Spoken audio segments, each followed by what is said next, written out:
address and somehow do a mampeni editu dano yene financial expert for a famous soldier for bidi enkomo edi afa ho akenkan for yeme David ofori safo minimnyaba mame ya obeku amponsa afeyabo awra ensem no emo and Ghana mampeni His Excellency John Dramani Mahama kupiemo ewo mrashibidwam na State of the Nations Address 2026 there na mampeni erikotu idwa na mampeni ekasa no ano di tudwa akyese wo mbefa banwa kese no so ewo man Ghana mu no na Ghana isikasem aibasa na niema nkoye ewo man mu na so nam se wone na aban no enhihye pa wo mde abanti no amande Ghana agina brane Ghana yesi kwampa so a yenimu a ana yeko. I told this August House then, when I appeared before you last year, that we would have to take tough, prudent, and necessary decisions to restore stability and credibility. Today, Mr. Speaker, I can say to you with confidence, Ghana is back. Ghana is working again. And Ghana is open for business. The fundamentals are improving, and the path to sustained acceleration is very clear to everyone.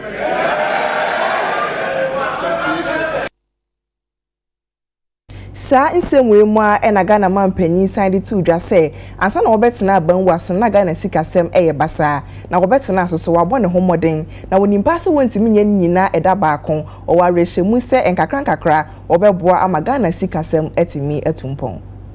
Mr. Speaker, when I last came before this House, I spoke candidly about the depth of the challenges we had inherited across all facets of our nation.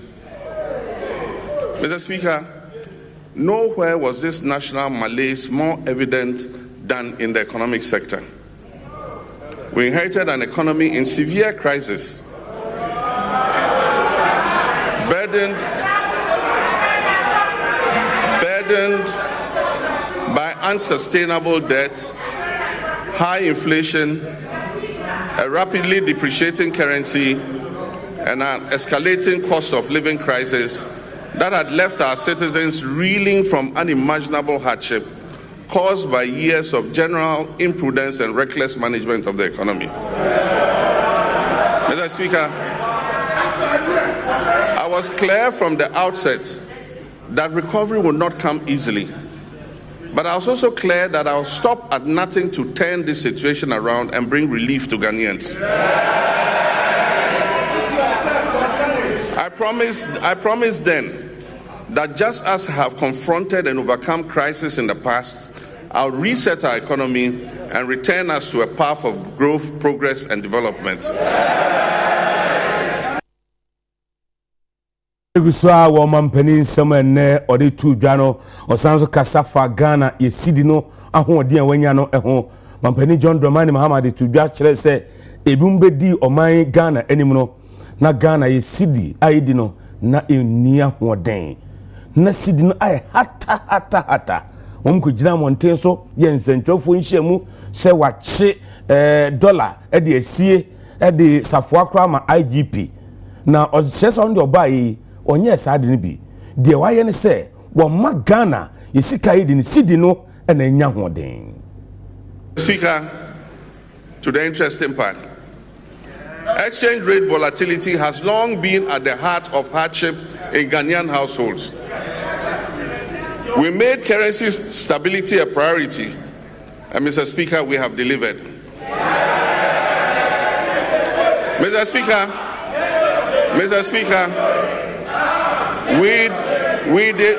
we did not arrest the dollar.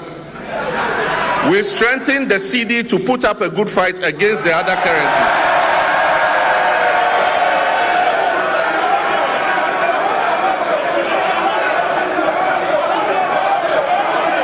Mr. Speaker, we did not arrest the dollar. we strengthened the CD to put up a good fight against the other currencies.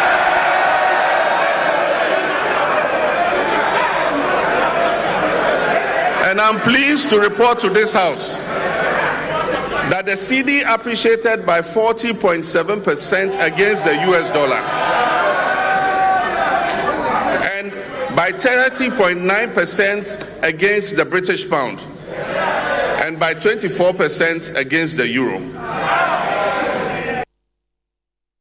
Ghana man penny sign chair say Koko boom na aba Ghana fo nyina kire o madwen fa ho no wo se wo no de wo nsi gina ya emmo man Ghana na wo sign chair say to da gina sie ni bi wo ho a eden se wo besi na so se wo po man Ghana yie na wo pe Koko akuafo yie dia na wo se wo gina mu esi sa gina ye we.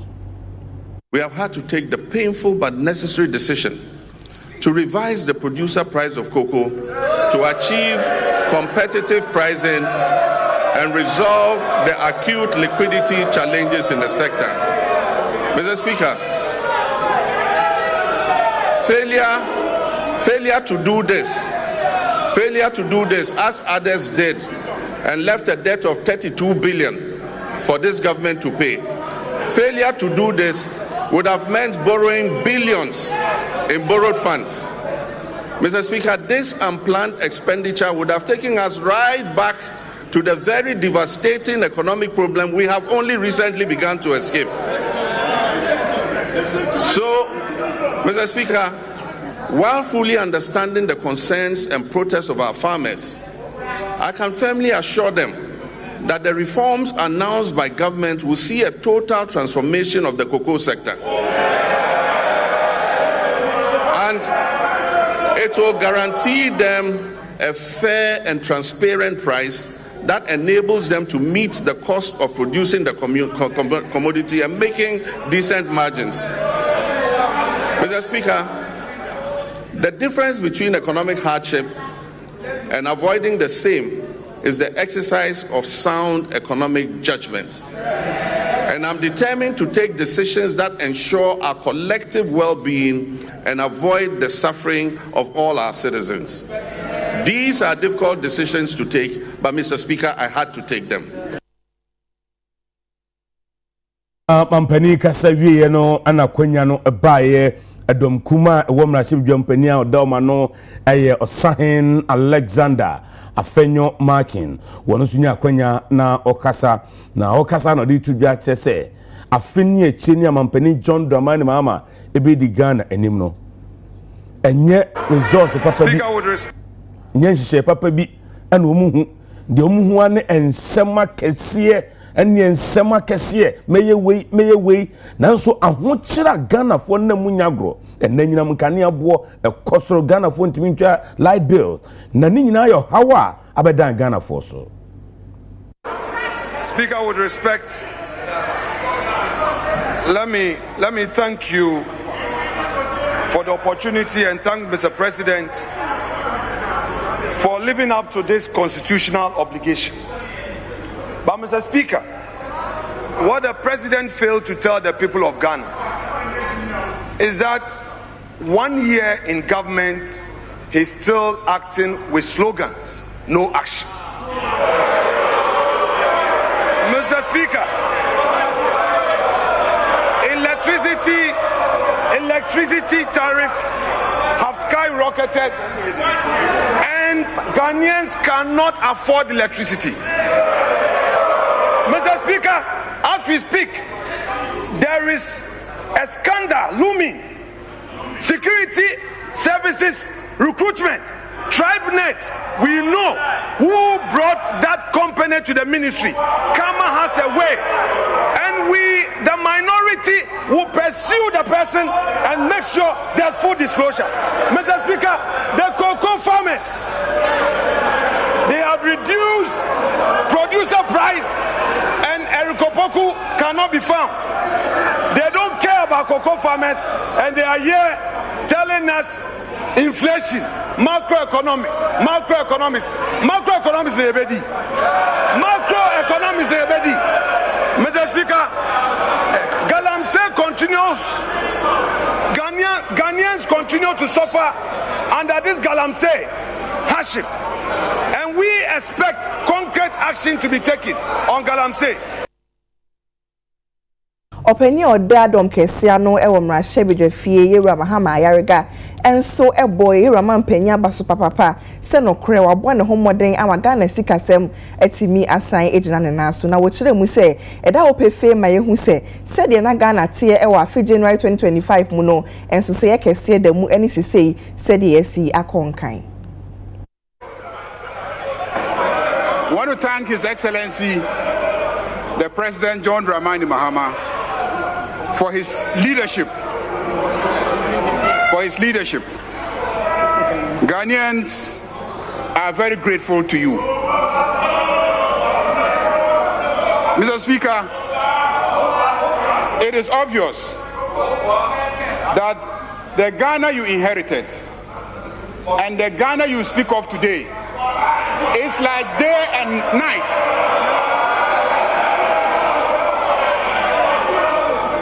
The Ghana you inherited is as dark as the dark dresses that they are wearing on the other side.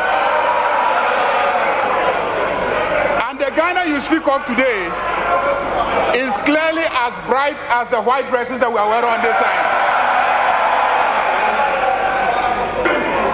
Mr. Speaker, Ivory Coast will pay cocoa farmers 800 to 1,000 CFA francs per kilogram from the mid crop starting March 1st. The main crop price was 2,800 CFA francs per kilogram. When converted to Ghana cedis, this is about 980 to 1,225 per 64 kilogram bag. In Ghana, farmers are paid 2,587 per 64 kilogram bag, which is more than twice the price in Ivory Coast. This is confirmed this morning by Reuters. I see written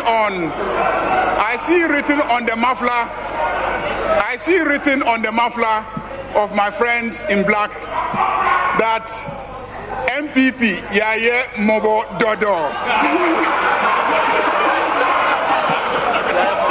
MPP Yaye Mobo Dodo. Mobo Dodo MPP Yaye Mobo Dodo MPP. Adesima ma yentwa ye ho enji aboafo nkrato ye ba ye de nkomo twetwe ebesom mo.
Omari share some makwa baba UTV kase boy eso enkomo bre ana edu so enmiri nkomo be na enmo babede ne mampani John Dramani Mahama at the State of the Nations address ekoto edwa na modern bar na ban no abo be safeni echira wo be mampani etosuminu e wo man emu ogasa fa man ni sikasem eho na Ghana mamrano article 67 and the man akwenya sa fibia no mampani beba na the State of the Nations address akoto edwa mampani kase obeso Ghana mu na mpire no so no na enema nkoyi e wo man mu na Ghana yesikasem aye basa sikasem to tie no na nkoyi ba okra yesidi no na ye hata na sidi nanim agu ase afei wose na eka amene oman no na nyagro na ye dekapa afei na niema bo inflation na ewosoro na setremu ayeden de ma Ghana fo na so afei ni akire ni enhye pa na ban de abenti no amene ma bebiri Ghana ye gitum sampa ye sidi na nyahoden a obo dollar ne pa afei ye ka na ye de swate abanda dan du we no ntimi ntua ka ne bi so mo ba ye bo mo etua enema bo Ghana fo nyina gitum sem inflation abafom yes na ban no abone modern pa enti nkomo yi ana ye ba be din sema odo amampani attitude ano nene no ye nye na manyosam nko a enti ato nsafre nim dini expert pa a ye no be di enkomo ono nyamfo set ofori twumasi tax and finance analyst osanso MD managing director Alliance Trust obani kase UTV suni emwadwo mejo so name atu why federal so why fe abedase yanko enkomo no so enemampani kan samodo bebre o general overview of samodo kan sana yafa no bako mina we de mamemfa kwanya yenchia na yenchia UTV ahwefo nyina ene yatifo na menchia fa kabra fo nso okrom mikro fa kabra ene bibie nifo nyina ene menua no sahwefo nyina okay ene menya kwanya etie president and said the udi kan ekan ye na se yamamra ema kwan se ebra no no omampanyin obeba bebu akonta your friend no State of the Nations address na wachre said the yehunu oman no na said the emra ehye no ene wo hwe ni esi ya yehu yemampanyin dada ni bi ewo ho yehu mpanyinfo bi a asese no mo wo ho to say vice president to say chief justice ene mpanyinfo bi a etetesa said the bra no esi no ene wo hwa in summary no ensema president bekan ye no na ensema enye ensem foforo ensema na obia ahunu da ana obia ani eda so say president ebeba abebubo so enti na nyoma bebre ni wa obo ya na eye nwanwa okay na ye nyoma asisi ana ye expect na yehu at the normal norm no say enya bedu a ebeye minority ene majority enti majority be kan de appraise president said yehu da no na minority nso wa be kan de said yehu da no by in summary no na don fuma no mkita koko na I know I just say yenya nkrofo mo so kasama koko akuafo but one say etoda bia na ekoye to say me who said the mekan wo twi but I had to say wusu acha nipa na asema to no enti I mean but ni nyina no eye eboa ma oman chichire no ekoso na eyi sa so na yafa say democracy and then ya pese hwe economy oman sikasam tutie yan hwe nsam hodo mampani ya retubia sem ba ye na ekamene oman na esidi ai hata na inflation e wo soro asetremu aye dia magana fo and then after 1 year enema aban timi aye Okay, so name ma said the okay no you borrow economy. We share. I'm say last week yenya kwanya ebetena ha di nkomo. Emma you can say as at 2024 Ghana echo elections no. Na ye elections no ne ade ebe gina so pa hwe omo ana omo predict victory and say losses no na abegina the economy say said the yesika sem nioma ya ekro na e kan say Ghana fo bebre no eno na no mu begina so ato aba okay enti ya to aba wie no yentumi njai economy ni ho nkomodie ento ho na yenkodi adefoforo ho nkomo enti adeba ko a edi kan eka mre bia na atwam say na Ghana fo behwe it was the public debt see e kan say Ghana eka ye de na yeka ekoya koduru baya to say 800 billion Ghana cedis okay na eya ko 1 trillion no na 2024 yemu bebre ebe kan say ye bewura mu 2025 adu 2026 no yeka no ebetuma aduru 1 trillion na ma yemu bebre e kasa ne say for the first time na eka Ghana de no ni fani bebre akoye dollars na cedi no abeye kuma na yehunu say ebribi a dollar no e kosoro ketua bi mpo no edika ni bebre e ba beto so okay in the year 2022 eka beya to say 90 billion and ebeka eka na yede ho na nyase yakoje bosia o na ye exchange rate a ediaba entini emu bebre ni mi say 2025 2026 Ghana bekwa ahunyehiam ema esanka say ye nsusu say IMF no ye twawie 2026 a ye betumi age ye ho de etie bia na ba Ghana beko obeko for extension by 1 year or 2 years but shockingly ebeye one say within a short time there was a turnaround yeah car near there na gina by to say 761 billion no a drop by about 82 billion Ghana cedis okay now we here in the rate compared to your GDP your free buy say 61 plus a movie to 45 80%. Yes we want a drastic improvement okay.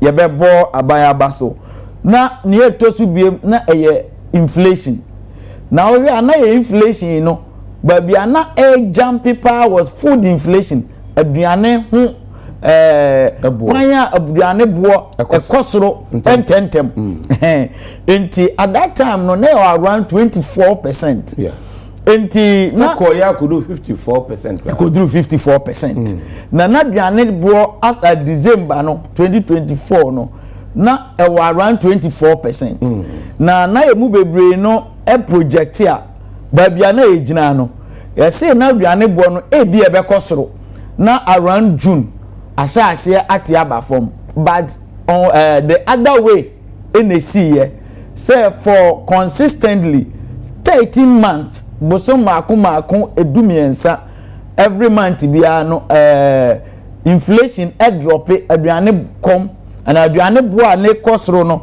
eno so drop ya bedru 3 right you single digit yeah cause you din commoda mameka say said the air chrono say you keep your discipline na you bewura December na yakwa koduru a single number ebra na finance minister or in the budget or share between 10 to 12 yeah but anya me wanwa baby aya beduru ne no and you expect say still inflation ebeko from biem because we share your neighboring countries say ya no Ivory Coast we share inflation Ivory Coast less than 1 we be inflation Burkina Faso negative 2 omo crowd omo with deflation I just say omo de enoma ne buo no esote okay enya say cost ro esote yeah we be inflation Togo between 1 and 2 rather yen nuanom e wo Nigeria and omo dey still na no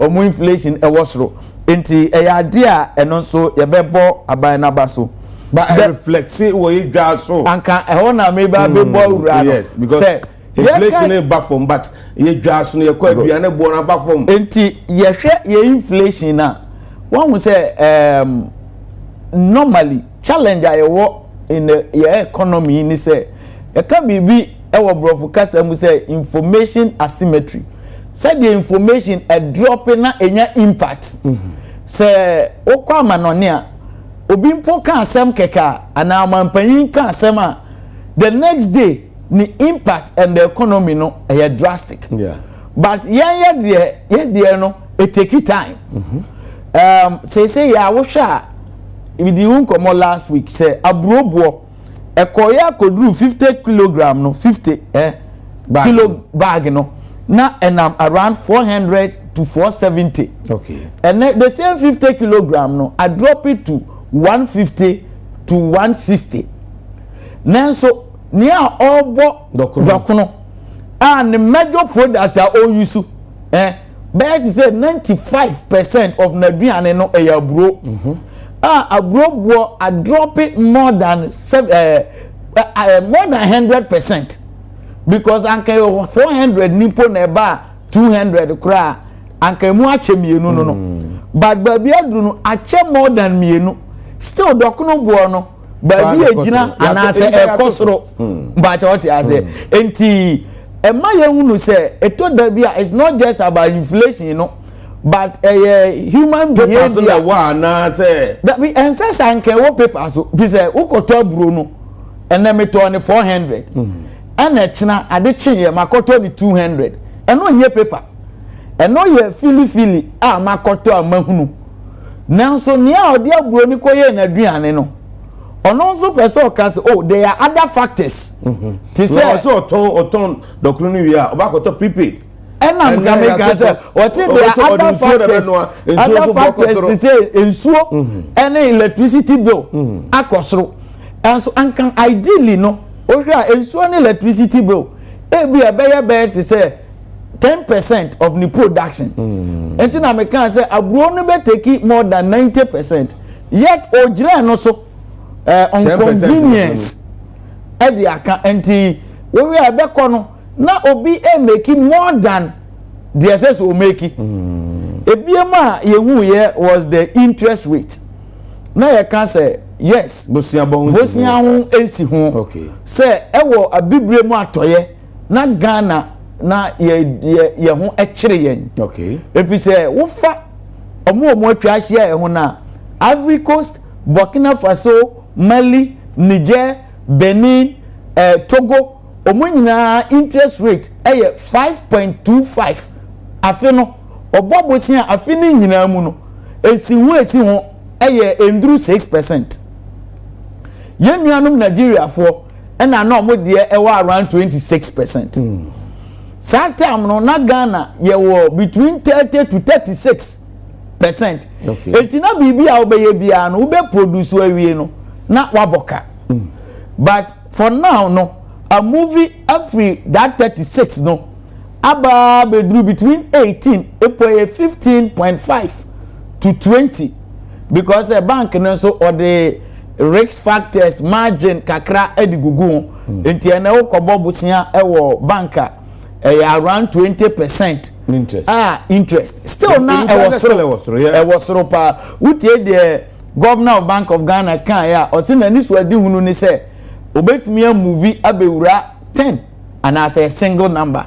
Wow. Enti with that no eno so yebema a thumbs up yebe kan say waya ade ebiem eye exchange rate we say exchange rate na ye major headache na no so na ewo nsunsuanso ewo inflation so ewo nsunsuanso ewo production na ewo nsunsuanso ewo ye public debt e ka ye de enti na ye bibia okaya maybe atwam no obekọ okoto ade just the next day ade bo akosoro nneoma te say anwa nneoma te say emo nneoma te say iron rocks ne sa nneoma cement mo na ade chimbia na na ho ba asem na o kan ya nipa no appointing instead to exchange rate yeah say dollar dollar no ye nyina so na yenim but for 1 year no we share dollar performance now cedi performance against dollar and other major currencies for the first time e wo Ghana ye nyomamu ye nya redenomination yansisan esika no na ye nkobo obosia emegu mu because every abehu say Ghana sika ejina eye say yakoji cocoa syndicated loan aba ana say yakobo bosia bia emu eyedu but for the first time enye bosia enye cocoa syndicated loan but you see the no ahoden akosoro against dollar but you say dollar e twe form that ne ebeka no see the no e twe dollar no e form for the first time for a long period because first na edi kan buy no na ya dwene say e be 9-day wonder ya hunu bi da ebi kwasa na artificial ya hunu bi da ebi say we 2022 dollar movie ko ra 12 NLT ba 8 sa wo kai sa abre na fe adeche ya na sa e movie ko na nya but for the first time say see how to me plan kakra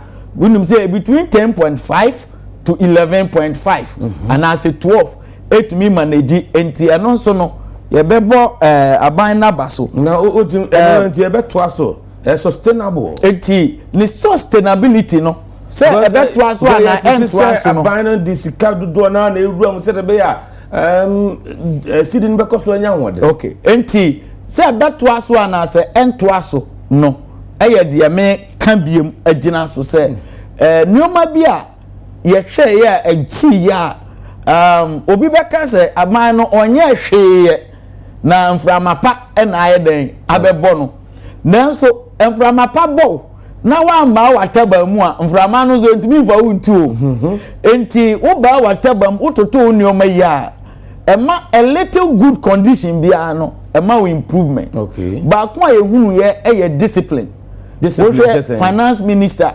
for once yahu real discipline Dr. Atuforsin obi abona baso men so mebo na baso bi efri say ankoya anka yete ha no yebe su agu ne so say de sugu honorable Kenoforiata de so no Atuforsin ayenti awona baso de no aye onyi sika anase onyi sika basabasa o hwese sika yetua no ye sika sese yetua na waye nhwehwemu that's number 1 you can say fiscal discipline number 2 and they say governor of Bank of Ghana ono so abone homoden we share the coordination between the finance minister and the governor na relationship no enye just good but discipline abam amount to nyoma basa ebiem and they say fortunately ye konya gold price America nenhihye bi nti ma gold price akosoro eho na ye de question mark be yesemiensa ebesi so if we say yahu bida say cocoa price mintwa no ye kwa homa no so na ye ne onmunyamfo Jerry Shaibu Ahmed MP for Weja Bawe Deputy Minority Chief Whip Eddie Enkomo Honorable UTV sini good evening Ocho na mo dize Honorable Radio Dom ye ho ye na so Ocho adoma akwa yo Honorable and minority na mo dressing na ayesronku ekoba ne say kama eba ne say na mo ye mo twa sa dress ye na mo kita kokoi yi asa gogo farmers omo bre Asanya President Mama Kacho Moni at force in the Minister of Agriculture. What that done? I mean, how could you have even considered say may by election? Obi any 3,001, may buy 6,000. That may buy any 6,000 no buy and Yamia Dom go what for Bama will say. To say I will buy what they do or Moko right so from even 3,600 to now it's about 2,500. Where yet you modini that Mm. This is sheer wickedness. Honorable, almost international market was the international market. Mr. Abisaubio. Now, President Mama, on his way, fuel prices are on the John and no say fuel prices are about from the international market. Mr. Tama, no, or Shabo, no, him say it will be a very international market. We should stop all this sloganeerism that done in Toronto and let us face facts with the Ghanaian people. So I say, okay. Oba no, Obi Yenafa, Obon Homode, Obekai, Basa, they are useless. They don't know who they are left from their right. And say, and Uncle Fafu to Abama in the cocoa growing areas. Boom, say, Oba no, sa, no, one more Musakura. What is this? Have you not heard and seen the videos going around? Cocoa farmers are complaining, they are dying, they are suffering from stroke. They are unable to run their homes. They can't pay the fees of their children. And then all you came to do was to reduce prices drastically. Then when you can't zero inflation above, you can't see the highest table. Now inflation above now see the highest table. Are you benefiting? What would the studio? Are you benefiting? Who benefiting now? Electricity tariffs no. And now same boat around you. I mean, what kind of disappointment is it? Me, I was hoping and thinking that President Mahama was caught at least 8 years into Asia Bibi Oba. Nyamana na 20 around 2012 to 2016 especially. A year course, he would have learned from a lot of them. And we are beginning to bring back the incompetence tag. Why am I telling you? And the President Mama General Parliament now sees 750 beds for 13,000 people. How can 750 beds be shared to 13,000 people? Now, best money.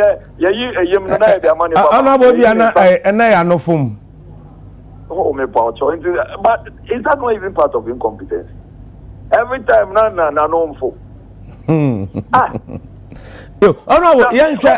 what do you say away? Where we are no forman. Okay, me too. Director General of Statistical Service. Or no buyer on my quarterly report. And our chair will say about 330,000. I know you have a say 1 million. How they? What is happening?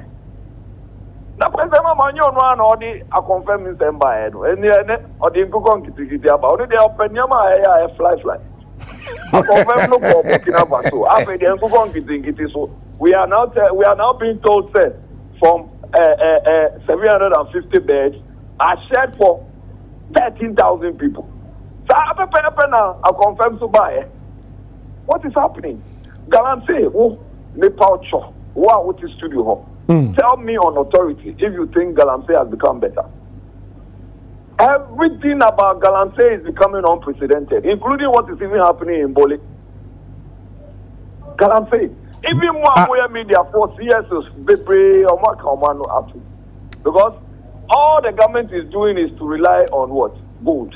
Yes, honorable Naimos Juma Naimos. Blue water gas. Didn't we have an agency or a body that was in charge of Galamsey control? Now, what done for no Manebu Ama and now Honorable Mutala, and then what's now Mao Wakuma and Yawaya? That these people were going for a launch of how to control Galamsey. Painfully, they are no more on this planet, and we cannot even remember them in a better way, including ensuring that Galamsey is kept. But what we actually did was to now even prosecute Galamsey in a more unprecedented manner. Now President Mama Kacha was a man of our children. They go and queue up in Ewak. These beautiful girls, ladies, just lost their lives. Now, what kind of leadership is this? I don't know about Parliament or lamentation, and he keeps saying that I won't lament. You won't lament, but you are the same person who is there to say, the cocoa, na yedika, so amount. Go and look at 2015, 2016, and how much money President Mahama debt President Mahama left for Cocoa Board to take care of. Are they? On his own to me, because many workers are the Gama Bejina no more volume, the more volume, no more generator, no more volume. Yadum Kanye. Hey, Anabo, Yadum Kanye, be original. Oh, offer. Now, Dumso specialist about own the answer. I think Ghana is back. His Dumso that is back. Dumso is back. Dumso is back. Now Dumso by Dumso is back. The expert in Dumso is back. Dumso expert. The guy Obian President Mama is the expert in Dumso is back. We can pay electricity. Water is by 14%. Rent, maybe I'll be Fabia or landlord or two. Also, inflation above for and I see the higher stable. How much money are we even using to stabilize, to fund the stability of the city? Because Dodo saying. Now, inflation, ma from. Now, inflation above my reflective will go to Kumana. Once they go farmer now, the time I'll go for China, inflation 19% crown. Or to me, toss me do see. Since I also inflation above from no. What by you in Sikasu? After the oh, Sikana or the got cement to the ground to me tobacco. Also, I also inflation. Now, all the inflation. Until 1 year, and in the after 1 year, no, I buy him one homody. Me make sure they are me President Mama. I think that is done well. It's done well with rescheduling of holidays. Say 6 March. Say Friday, Thursday. Yeah, the holiday no back Friday. And see whatever time and energies and enjoyment you'll be having, you can recoup that day onto a Monday. Into Monday, say when himself will call you, but Friday, you know, now weekend now extended. That is the only thing for me, President Mahama has done. Then now I can't. Oba, 3 days ago or 2 days ago, Minister of Finance, the BB by Osi Ghana. Ghana accumulated something reserve. Why? Dr. Bauma, he had pushed the IFN to go for oil, he go for reserves. Reserves now, I had the giant, no, more than half. And then I good night to go on. Oh, offer. Now you can check. Fortunately, you are a media person. Good no. Almost more than half. Reserves. Almost more than half. Okay, almost the more diversification. Then beyond cap beyond 14 and 15,000 employees are no more here, Juma. Who buy all year, they who's the 24-hour economy. One job, 3 shifts. Now one job no client to me now and son I benya 1 shift now and a second shift now and a third shift. As you having a 24-hour economic law. Now 24-hour economy law. If you see the law, you even cry. There's nothing related to job. All they keep talking about are things which are already happening. If you are telling me that port, the port is already working. Now, how many people will go and clear their cars when it is 1 a.m. or 2 a.m.? How many filling stations are already not working in the night? How many watches sellers, if you go to a supermarket, are already not selling watches? So, which job are you coming up with? Which is one job, 3 shifts, and therefore you are going to employ 3 different people for a particular job. What is happening? Settings. Maybe I'll be for settings. You see, we should just be careful. Look, if somebody will be there, if you go almost everywhere, our water bodies have been damaged. Say every time that BBC with a water body. Water bodies, say. Hospital, now they will tell you that, we call urology and nephrology center because you are having issues with your gallbladder. But we are not able to do those because the issues that are coming up, these are the issues. What is happening to the 24-hour economy? Okay. Yo, honorable, where the anime UTV ever does a pa, Yamin Shaw. Yamin Shaw. I'm for any honorable Jerry Shaibu Ahmed, MP for Weja Bawe, Deputy Minority Chief Whip, and Yaneno Edi and Kobono. Mr. Seth of Rich Messiguswa was studio, I say. What he honorable Shaibu Ahmed? Yes, name. I'm say said the honorable no Casano. Say from the political point of view, politicians said over another NDC ni obekane there, CPP ni obekane there, and but kakra ebekane say I'm say anka yenko duru koko but yembon ra ho na take a bit of yes we ewo ho asat enne anasa ndura no na cocoa price ewo world market a drama so I drop it to that's 3.1 that's fair 42 okay 31 that's baby I drop it from the 42 now you dey share say ebe my 2,500 no I drop it as so enti wo twa nyame ya adoma me nkasa nyame ya adoma because enye good news we just closest neighbor Cote d'Ivoire on the first kwesiada to be announced but unfortunately omu movie to in Ghana cities no less than 1,002 hey enti omu tokoko ba omu sana abedru sana be less than 1,200 Ghana cities but the fear esura meme one say e basa na e ma Africos koko bebre nso no e say Provost Mago ene ba ebewura Ghana remember say empo say ye to ye de no 2005 no one of the days ye be discussion me ma dwuni mu no na me sra ban say with the liberal market or peseba na e drop ya wa drop cost ro akono anka won makuafo a minimum price bi say a dropping po enko below sa price say see how you drop na e corner yenim near account for other factors but for this time no cocoa production across bebre utia from Brazil omoto Ivory Coast cocoa bebre omo atwra ma omo say omo ntumi nto omo cocoa ni biem yanso obi betumi atwra brees say enkoye ohaw emaye nanka manimu ye 50% minimum I tell you produce no sorry ye process no yantumi anya ho adwuma ntema ebe ha yen enti 2005 no enye kuani bi ade menso meka ho nanso babi a yaduru no yantumi fan compare DDEP na me de mesika akoto me kwa koyi a ezeze me ko enjoy haircut koko buo na akosoro se koko buo sorry akofom ekosoro a menya papa abafom abafom no etumi tu obia na bata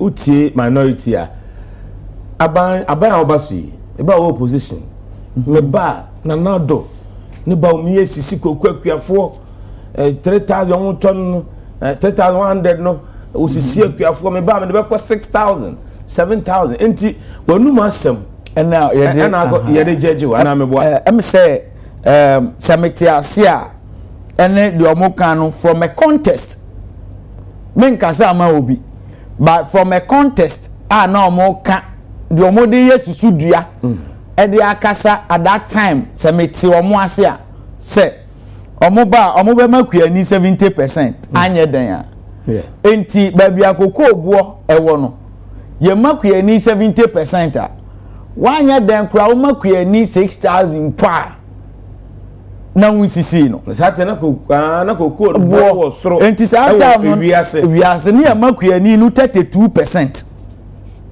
aba no otiso no makuani no 32% ye oha enche mu aduasa mienu ena na kuafo ye de ma yen enti enye mpo 50% to 32% exam sanka e fail with the course be ICA eno ye wo feel ene ye wo bad feel the get to get bad feel ye ka se kwotro bi ebu 3,100 no enti enu nti no at that time no me so mi kan bi say at least say dollar kosoro cocoa price kosoro say wan ye ehwimpo na ye the dollar no na ye susu dua mpo a at least compensate us boy abaso enti eho de na me so me no omo ya adwen saa so na me no omo ya adwen enne nanso obi ani ho a obepese odi ni nsa benkum ebe kire ni kurom kwan all right enti say decision no em say utie na omampanyi wokaye o say eye hard decision nanso na eye necessary say you take at that time da ben na ne ye be kwa akoteki eho na ye busa say dollar yi eye sustainable ana na kampese me kasi su say ya say the dollar see the $18 bo so no bebre na gina gold board any gold price akosoro echina ekoba say gold price ekofom bebre say the cocoa price ekofom ya yantwe yehuye yenim eda ebekofom president say penny forecast omo tu ne fo e kire say for the next 3 years no gold price no ebegusu akosoro but bibia to me see yenim to da bia do da America president yenim ba bia papa no okoda otumi da ba bi adeche ya no abeka bibi na de nsisa ya aba say wanko kan sembi anawanya bibi ama na mfa drastic change bi amba yebeka say sustainable nanso bibi atumi si eno ntina president ka bibi say ni omo ye ni say omo build ye buffer and say ye reserve okay say mre bi by ama ye governor Addison ebeka say ya njebosia bi animanimu a ewo 2022 a ye reserve aka no entumi mfa ye ntwa na wotwe mienu na eyehu okay but ene wo hwe ye reserve na ye wa edie twa bosumi num ani akire na the president can say opese ye build ye reserve ni eduru baabi a enye bosumi dumpo enda bi ye forest reserve okay say ye dollar ewo ho okay no bosumi num kwa na bosumi de si ade o bosumi num ni akire akaka kra ni eduru bosumi nsia ni akire nyina ne say yemfa ne say nyame mpengu akon asi wo man Ghana mu ana bibi asi say the covid ba ye bi usika wodi ato ho say the me na naba uko ni dan mu a o bibi bi a otu ni ba yire no di bi a hyempa ase ana otu mankani odi bi hyempa ase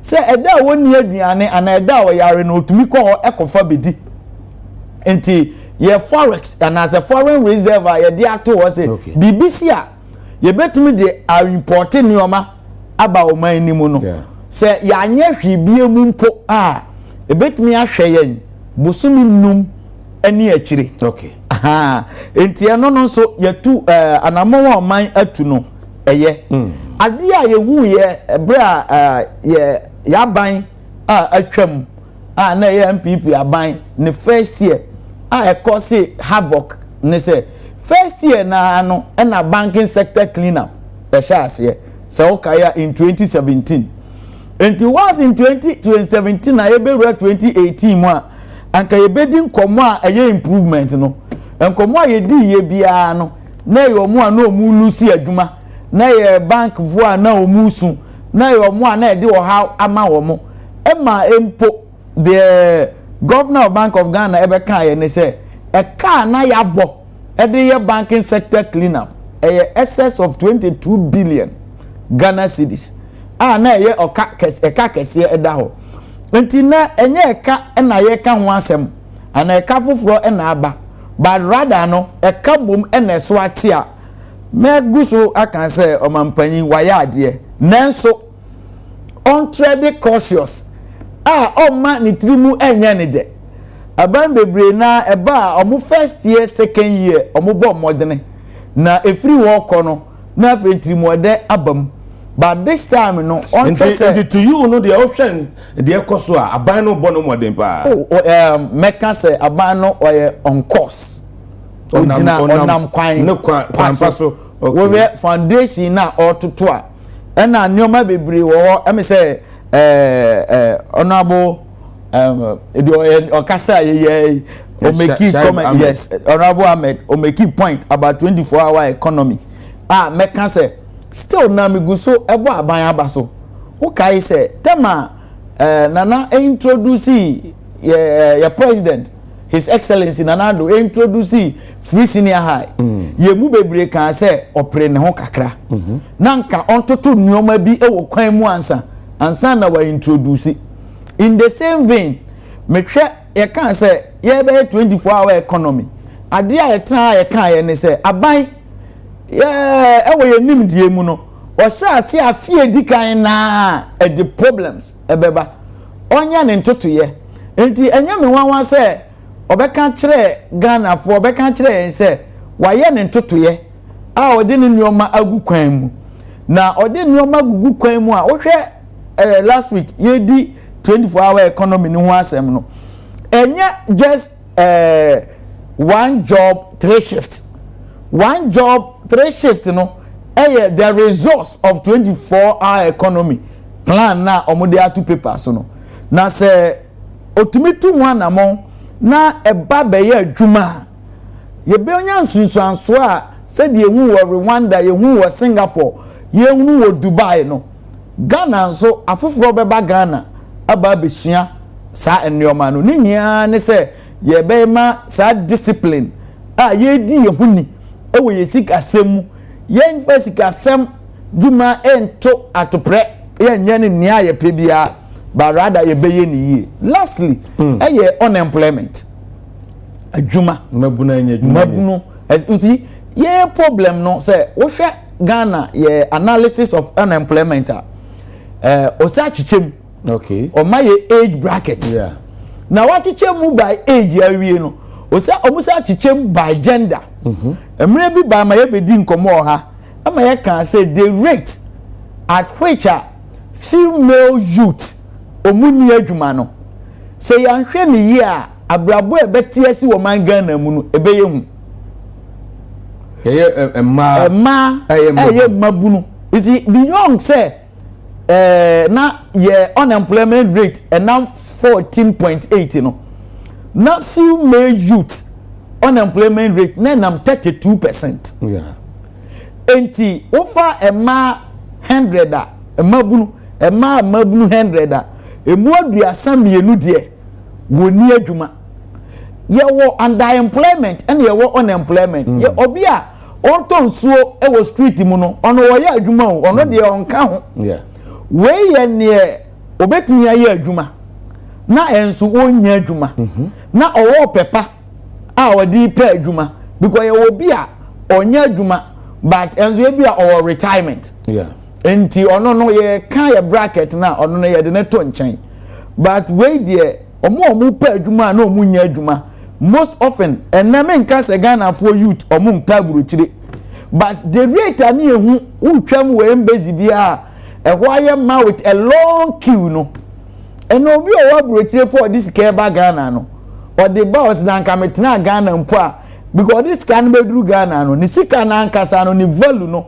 enye hu saa enti bebre na ehwe alternative opportunity we unemployment rate a drop it even though bebre na eni adwuma nanso a drop it na but yenwu ni aban aye twan pa e employment ho enti wode ne no ma tutu kwan mu in 2026 yenwu se ku adwuma ho BBC industry BBC construction BBC government sector BBC me believe say you benya a good impact ama ya back to a single number and even better like how our inflation so econo enti unemployment wo dwuma e wo ho pa ana dwuma ye dwuma e wo ho galamse nsem enso eye de meka say aban onni hu dwuma ensi se de Ghana fo ye hwehwe no me hu akwa ye dua batabo ni twa ye twa na nenso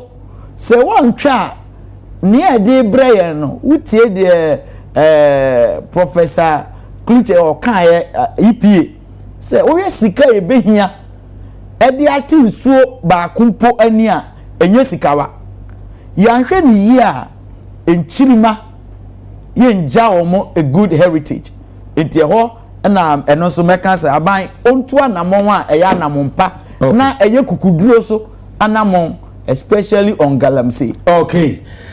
Mamena wase na messages ahodo bebre na ba Elizabeth Gaze our London or share and made and then Sanso and Peter Ousu is also watching us. Kwamina Edmondson and so share and Harun bin Abdullah one minute share and then our social media page, you know, and so Mamena Unmunyam for set of which may see as say tax and finance analyst, the managing director for Allianz Trust. Moni Ejuma. Obo Juma pa, Obo Juma. Na best farmer. Also wifey. Ba menene kra na ba into twem we na. Okay. Oh dear you. Okay. You see I'm na me any secretary. Oh okay. All right. So set of which may see there no e bon ko no. Yane Honorable Jerry Shaib Ahmed, MP for Weja Bawe, Deputy Minority Chief Whip, and so Kasai, Ewo, Yumedi, Sunanka, ye trial mano, say, Honorable Comfort Doye Kujo, MP for Adan, Deputy Majority Chief Whip, and so, Nanki, no, a dinko, but ye talk to our man, yensa, and canon. The programs outdoor, a no, you better say, any Unmunyafono, and so, a Kasa. Eric K. Buache. And so wo show yi so okay ebusan for han edin communicate se bo nyina esi mamena production team no ase na otwe mu nyina omo abadwuma production team no ne McBaron de la Adem Miama Konta on the production no oda no executive producer of the show Dr. Father Dixon, the only godfather, the superhero of our time.